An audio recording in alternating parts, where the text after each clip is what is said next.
What's up, RC people? Welcome back to another episode of Hobby Drop. I'm Zach, and today we're taking a look at the Club 5 Fender Delete kits for the Axial SCX 10.3 Gladiator. Let's get into it.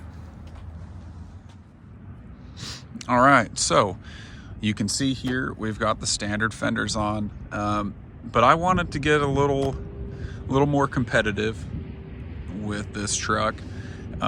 Well, really just for my own sakes, just a little bit more performance enhancing. And so something I found that happened a lot is as I'm trying to hit an obstacle, these fenders just stick out so far that they would prevent me from being able to cross certain things. So I looked around and saw the Club 5 Fender Deletes. So these are them right here. Club 5 Racing makes them. And what they are, they're actually an aluminum bit here. So this is how they come. They come in a package, just in a little bag. You've got the rears, and then you've got the front.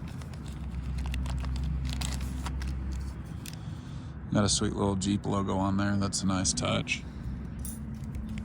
And then it comes with some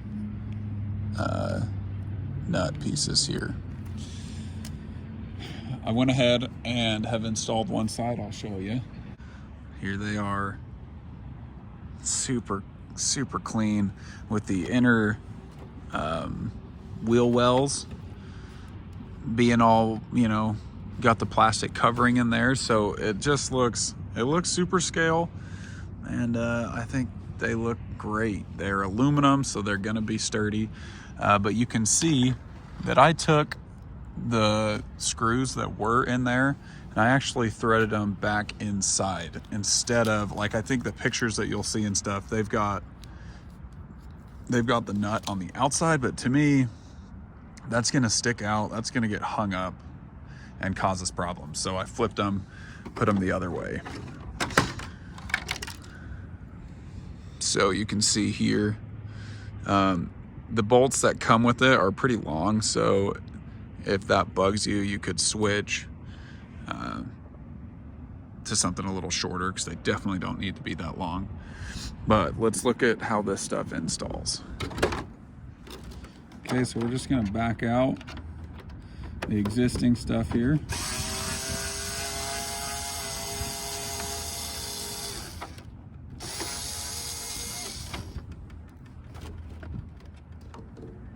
So when that comes off, it's like a two-piece deal. You got that side.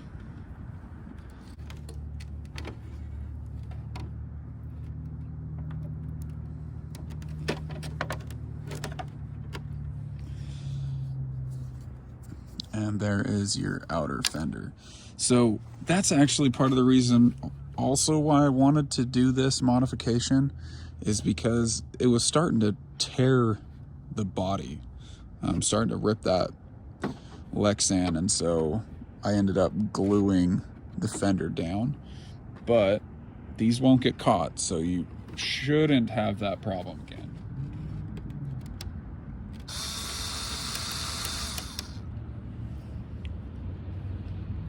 So that is one thing that's kind of weird, is I don't know what it is about these nuts, but they've got like a weird catch in them. So you do need like some sort of plier or something to hold on to that end, because I can't actually hold that tight enough to get past whatever weirdness is going on.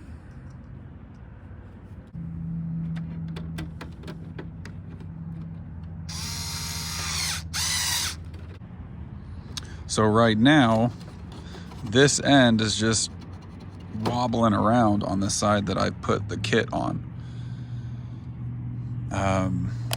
It kind of seems like an after, like they didn't really think that through very well.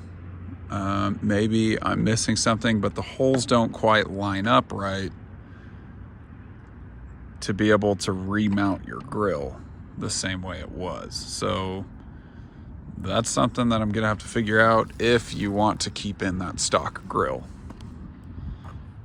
All right, so I'm out here today. It's freezing, and my buddy Jay let me borrow his car so I could come out. We're out working on site. Let me borrow his car. Appreciate you, Jay. So I wanted to show you. So the way I've got this thing set up now, these screws stick out a lot. And you know how it was already a pain in the rear end to get past the window or the wells? It's way worse now. Other thing I wanted to show you.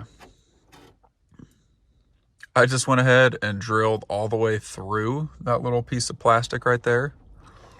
And then I had these, I want to say they're M4 screws that I put all the way through. So they are a little bit bigger than the ones that are in the windows, or golly, why do I keep saying that?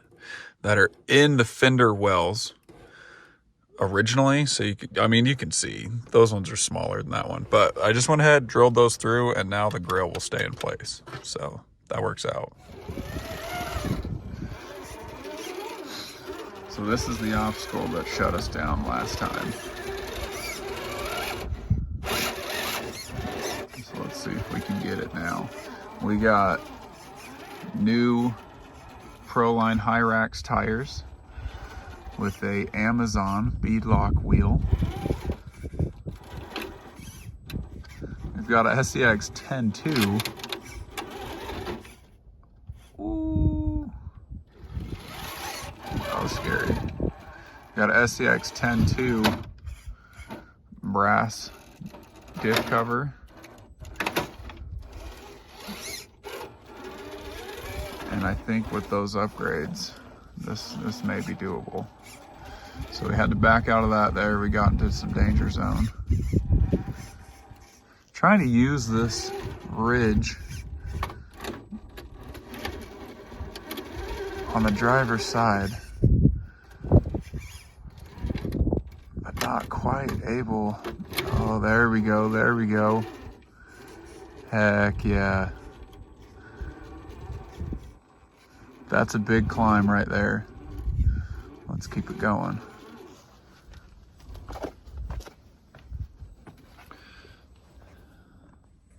Okay, so that obstacle proved too much last time. We ended up breaking a servo. So let's finish off the climb. I lost that rear.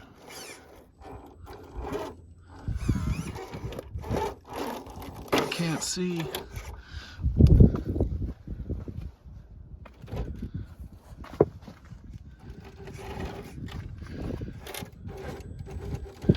Okay, so those fenders are making it so that we can get that rear tire back on top. With the stock fenders, we wouldn't have had the clearance, so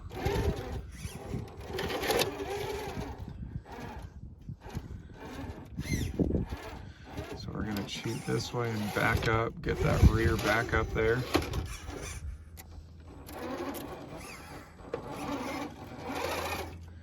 All right, front's up. Rear is almost up. There it is, okay. We just don't have enough servo. These grippy rocks, man, they will put a beat down on a stock servo. So let's bail out. We're gonna bail out and go right. I think that's gonna be more doable.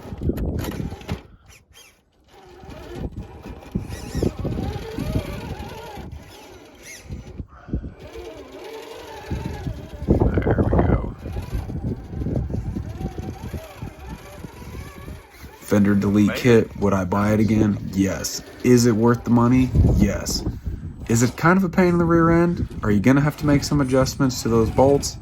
Yes. But it's worth it. It keeps that scale look, which is what you want in a Gladiator, but it also increases your performance. It's gonna open up some options that weren't options before. And hey, if you don't have to modify things, why even be in the hobby, right? But guys, thanks for watching. If this was helpful for you, give me a like, and we'll catch you in the next one.